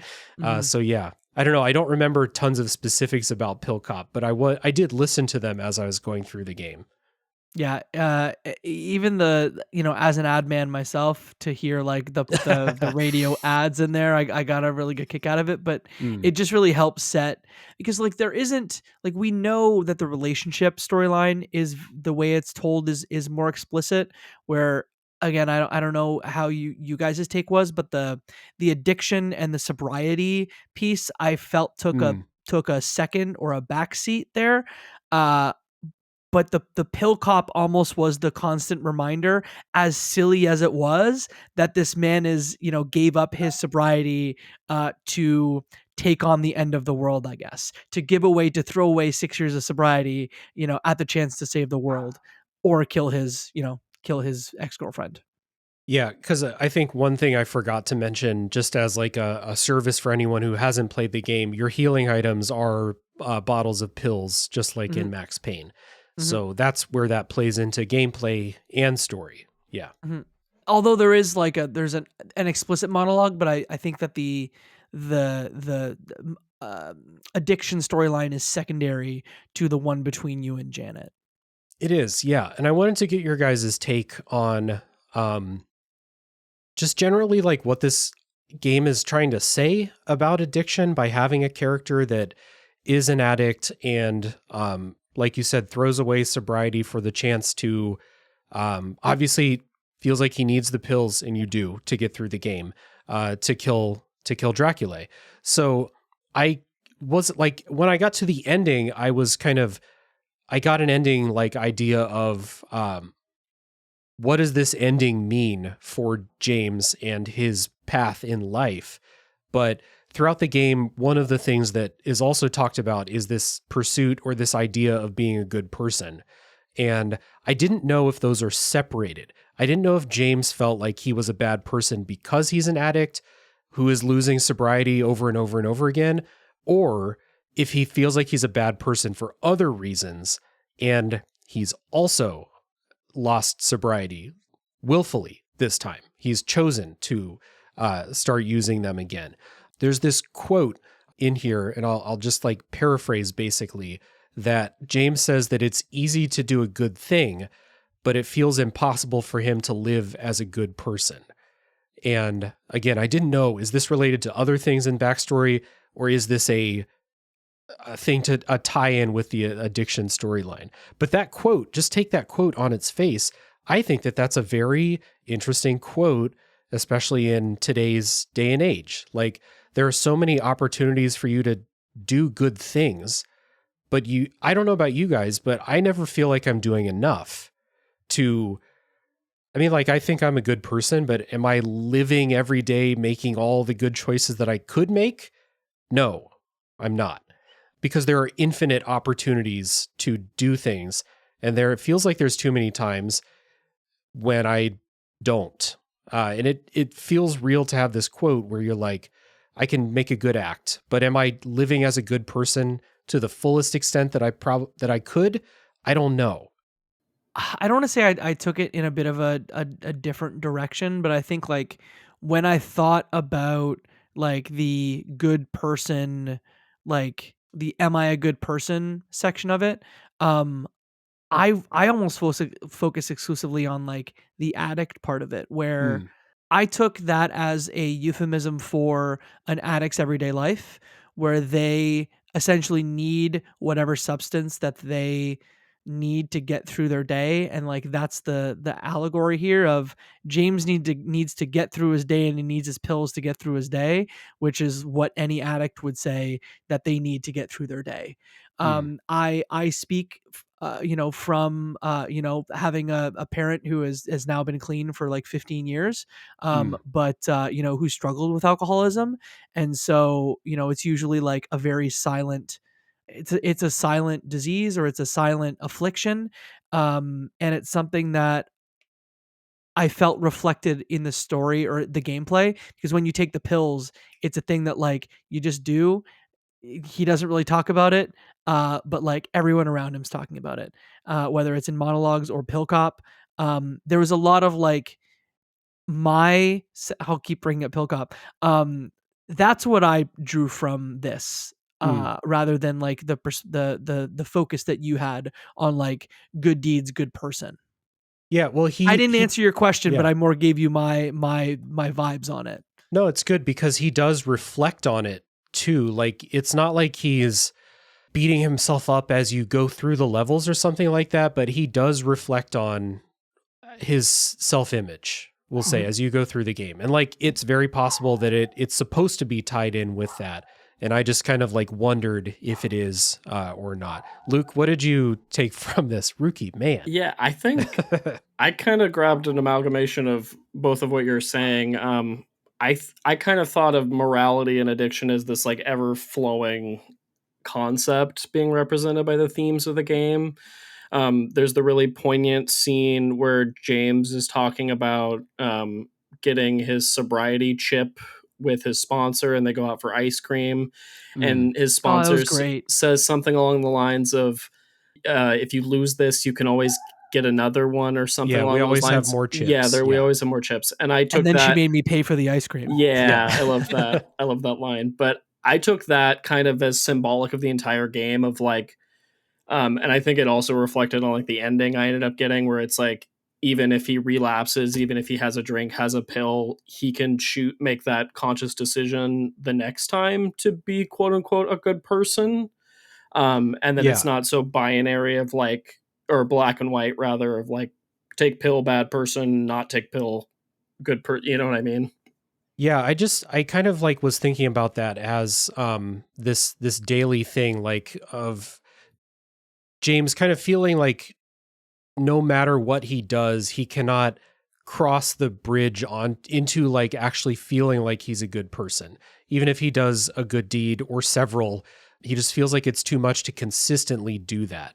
And so like I can't relate to like the addiction side of it. I mean, there is a little bit of it in my family that like what you said, Jacob, resonates.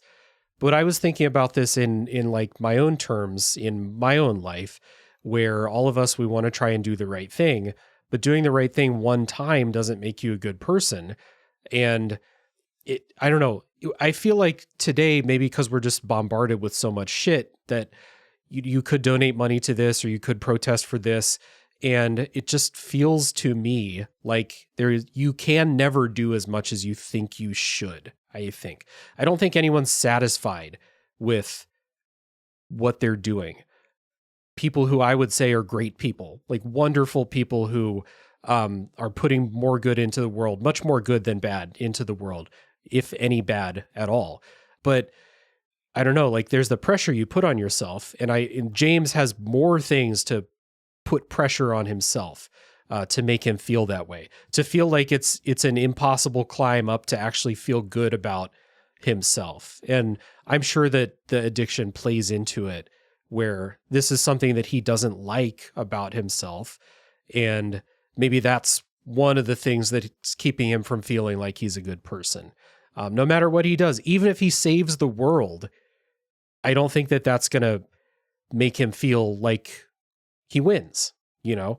And it does play really heavily into your endings in here. So which ending did you guys get? Did you get the drink the blood or smash the blood? I got drink the blood.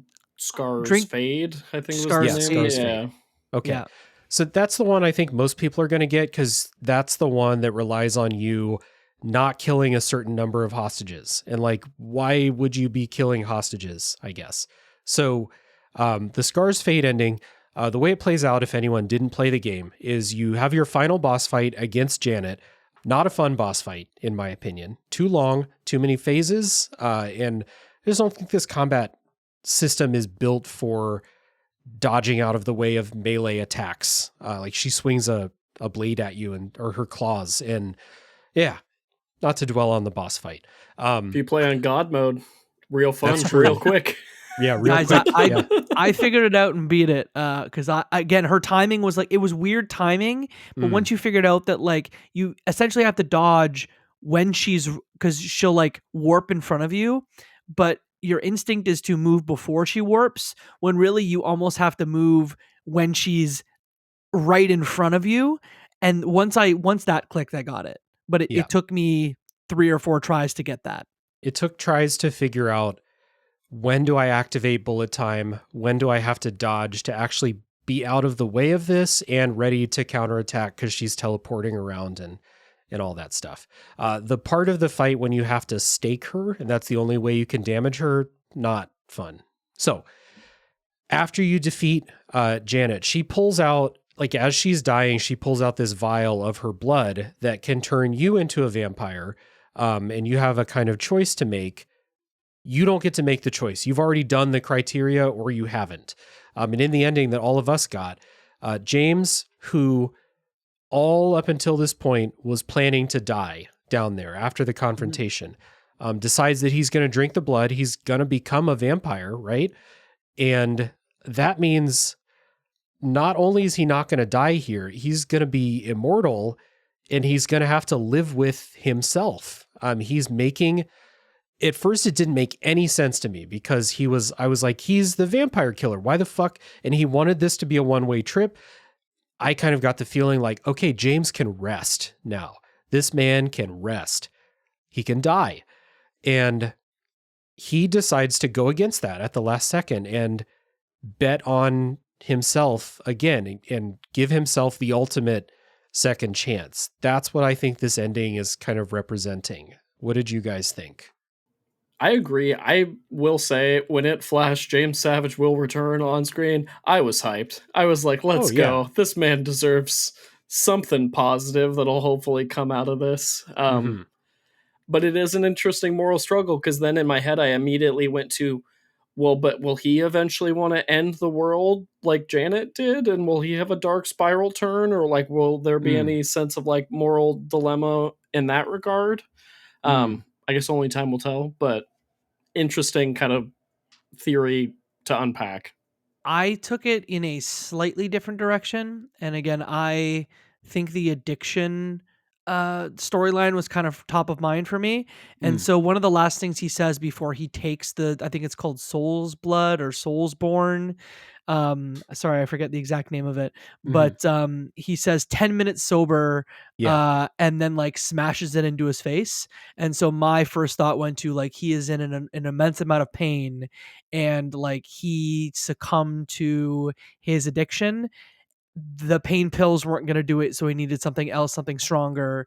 He decided to smash this into his face. And so like I immediately thought of how an addict can potentially like, resort to more severe intoxicants over time. And so like that's where my mind went to, like, the pain is so immense. He lost his partner. He is in an immense amount of physical pain. What does he need? He backslides and uses something even more powerful. Yeah. I don't know if that's the right take, but that's what I took away. I don't know if there is a right take on there. It's definitely not told to you how you should feel about it at the end of it. It's left up. Like I said, I even did a 180 on the ending. I watched it and my initial reaction was that doesn't feel like what he would do, but he can change his mind. And I think that it's very reasonable to assume that going through the thing, he can be like, yeah, I'm going to die at the end of this. But when faced with that right in his face, is he still going to be like, yeah, I'm okay with dying? I don't think that that's a decision that anyone can make lightly, no matter what they've been through up until that point.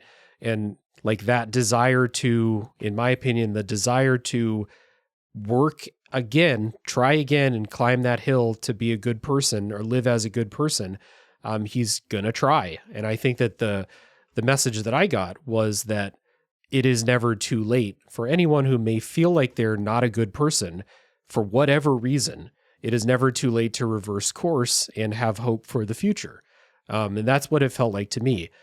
It is interesting to think of, I think what Luke was talking about with where the story could go. If I don't know which of these endings is going to be canon. That's the thing. Because there's another ending where I think he smashes the blood and he doesn't become a vampire. And I guess he would die in that ending. So that can't be canon.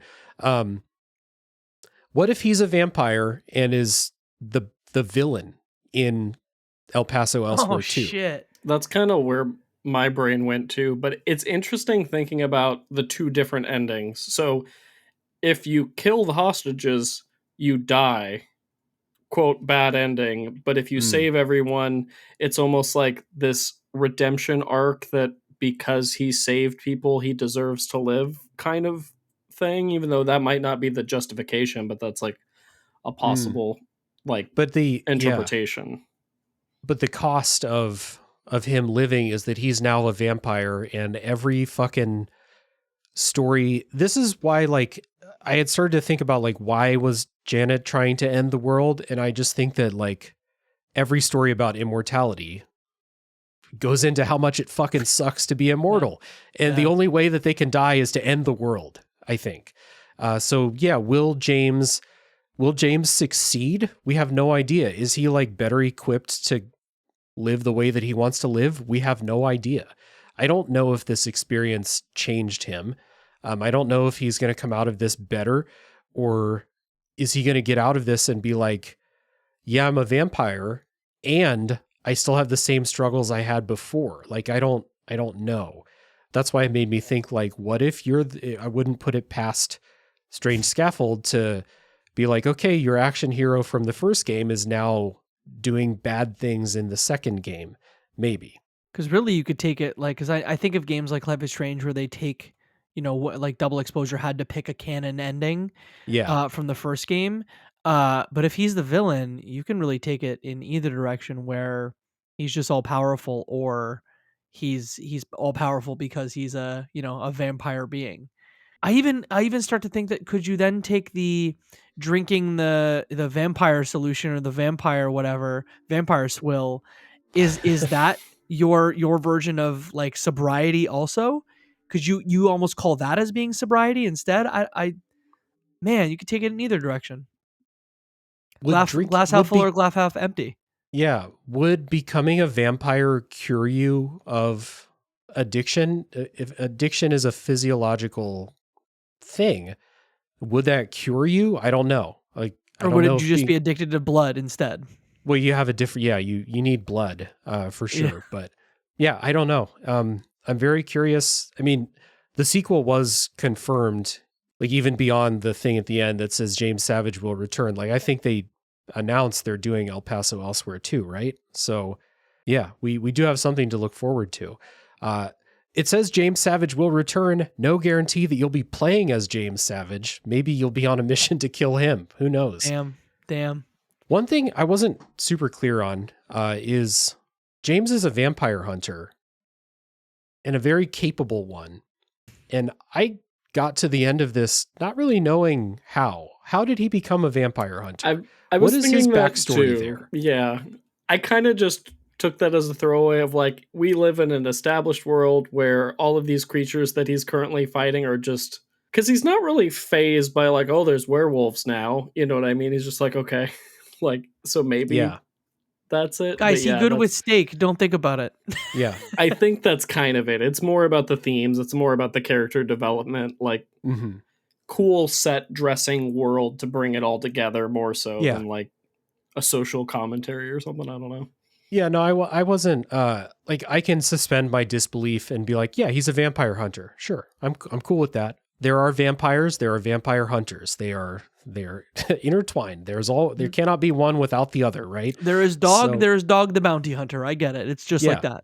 It is exactly like that. So it's not like a thing where I'm like, they didn't explore this well enough. It's just a curiosity, like, because there was a thought that I had where it's like, okay, if James is ashamed of his past, were there events in his past? Like, was he vampire hunting and killed innocents or something like that, where he feels like he's beyond redemption or something like that? Or is it the addiction angle of it too? We get one of those, and that's enough. Honestly, it's enough. Anything else about El Paso Elsewhere before we wrap up? Good game. Yeah, good game. Good video game. Yeah. Yeah. Again, it was like the game side of things had some parts that didn't quite work for me, but once we got into the meat in the spoiler section here, this is just a really good, well executed, emotional story.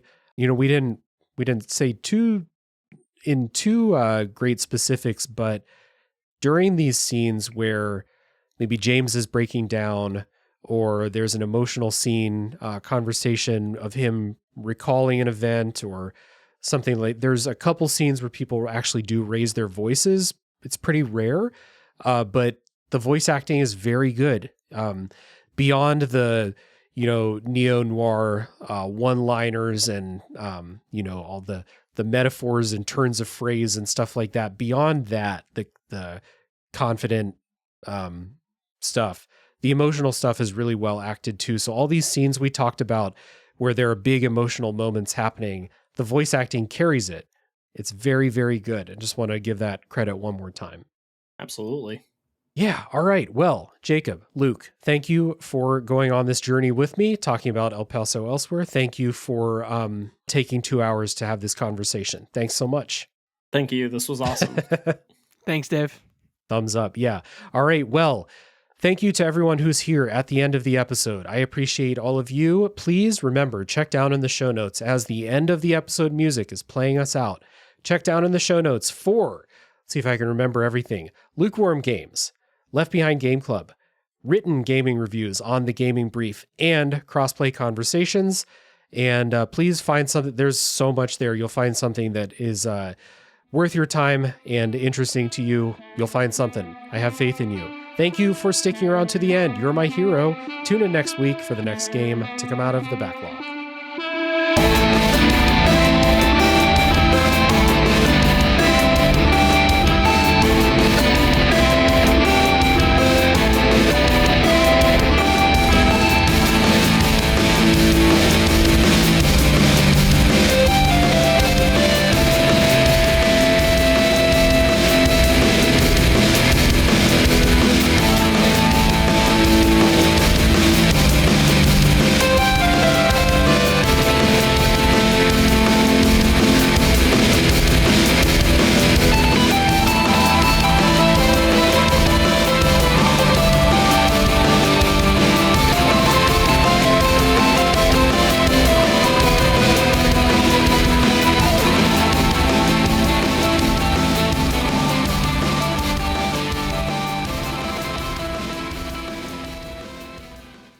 Feel like you're the only person in your circle who wants to go deep about video games regularly? We were like that too, until now.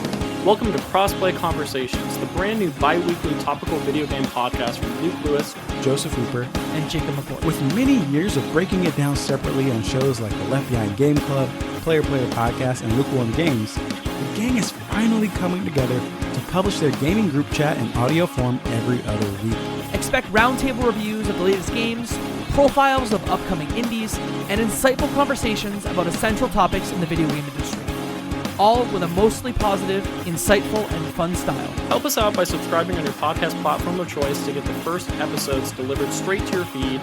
And follow us on Twitter at Crossplay Convos for updates about the show. Cheers and happy gaming.